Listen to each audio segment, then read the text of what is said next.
The Alliance Part 2. Hmm.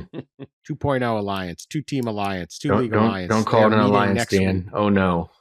Oh, it's an alliance. It's an alliance. The Big Ten, that other alliance, that was a fake alliance. This is the real alliance because I prefer Axis. They knew they could muscle the ACC and Pac-12. I prefer Axis and every negative connotation that comes with it. Axis of evil. Yeah. All right. Well, they're getting together to meet, talk about scheduling proposal, maybe. Wish the Big Ten had just done that with the Pac-12 and ACC. We'd have all these leagues still.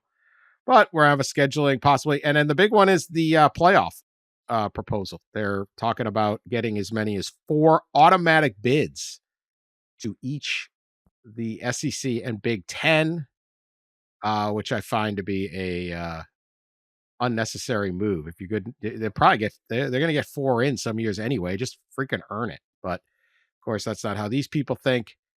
Ross, what's the latest on this meeting? The meeting of the Axis of Evil. Wrote about this last Thursday. It's 3 main things that they're going to be discussing. The House, obviously the House case, which everybody's probably exhausted of hearing about, so we won't spend too much time on that one. The scheduling, regular season and even postseason scheduling format. As you mentioned there, or arrangement or partnership, whatever you want to call it. And then, of course, the college football playoff format and how that will look in the future. So we kind of thought that this meeting may eventually happen after they announced in February they were forming this joint advisory board, the 2 conferences, and clearly they were coming together more so. And so eventually there was the thinking that this would come up, and they would start meeting, and here we are. So I know everybody is fearful that the meeting will end in the 2 leagues breaking off and declaring their independence. That seems to be the fear. I don't expect that to happen after the meeting. I do expect them to come to more agreements on playing more regularly, specifically in the regular season, playing in non-CFP bowls or other postseason maybe games with one another, and zeroing in more so on the CFP format with of course regards to the proposal that we discussed back in March, I believe, that was proposed in CFP meetings, which was multiple automatic qualifiers for each of the leagues. You guys remember the 3-3-2-2-1 model, 3 automatic qualifiers for each the Big Ten and SEC, and 2 AQs for the ACC and Big 12 each, and then 1 for the Group of 5. So I'd expect that that model, along with a 4-4-2-2-1 model, to be discussed. And I think what they talk about there will then be brought to the College Football Playoff Committee room. And keep in mind, although the CFP room includes 11 people, 1 representative, 1 commissioner from each conference in Notre Dame's athletic director, under the new agreement, the SEC, Big Ten, and ESPN control the future format. They have authority over the future format. From what I understand, there's no voting. There's no everybody gets a vote sort of thing. They have control over it, just like they had control over the revenue distribution. And people are probably wondering, why were they given all this control? Because they were threatening to leave and split off and do their own thing. What could go wrong? Yeah. It's just a wonder. I feel really good hearing all of that. I do. Times you just hate this sport. Yeah.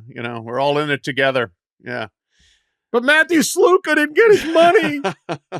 Go Congress. In February, this was some of the rhetoric that went along with the announcement of this advisory group. When alarm bells were going off, because when you're getting conned.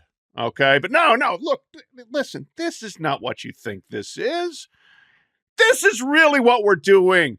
These challenges, the challenging landscape of college sports, these challenges, including but not limited to recent court decisions, pending litigation, a patchwork of state laws, and complex governance proposals, compel the two conferences to take a leadership role in developing solutions for a sustainable future of college sports.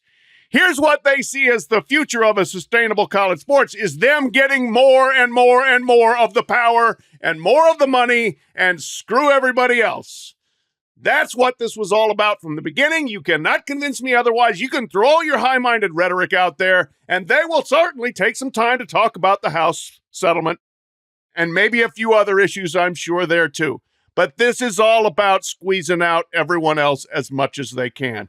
Marginalizing the ACC, marginalizing the Big 12, marginalizing the Group of Five, and taking more of everything that they can get.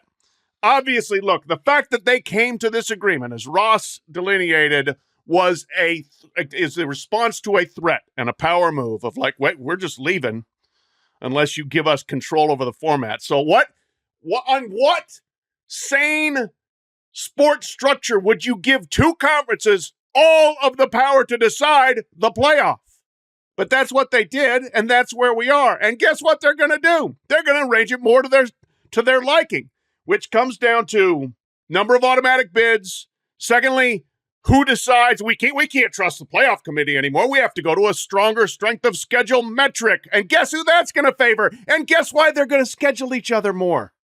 To buttress their own strength of schedule. So their 8-4 is better than the 9-3 or 10-2 in the Big 12 and in the ACC. This is all just, we're going to arrange everything. We can't earn it on our own. Our teams aren't good enough on our own. Actually, yes, they are. They totally are. We're seeing it.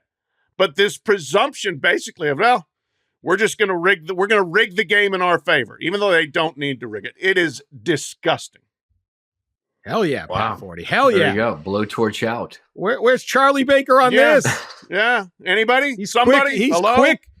He's quick to take a position on the UNLV case that hasn't even been investigated. He's quick to say UNLV did it without naming UNLV. He's quick to declare we need Congress. The biggest con everyone is running, is getting all the fans fired up about chaos that some quarterback will quit.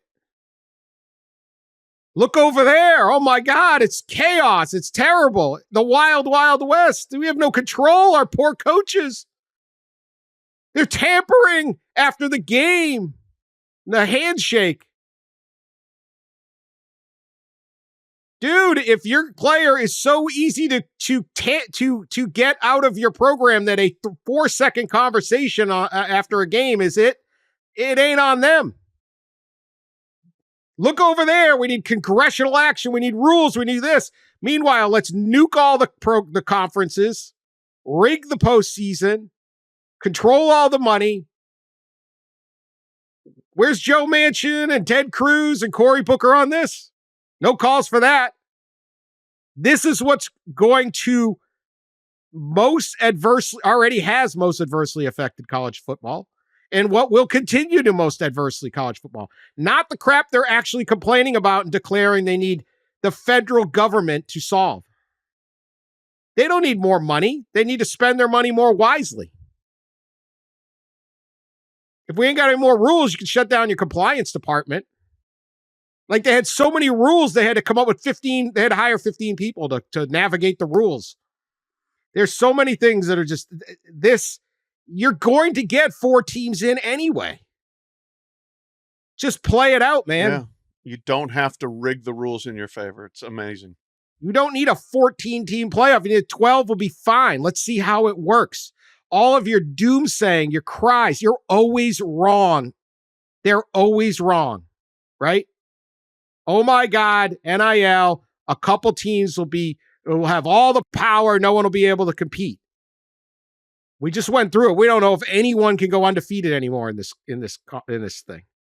Nobody thinks there is.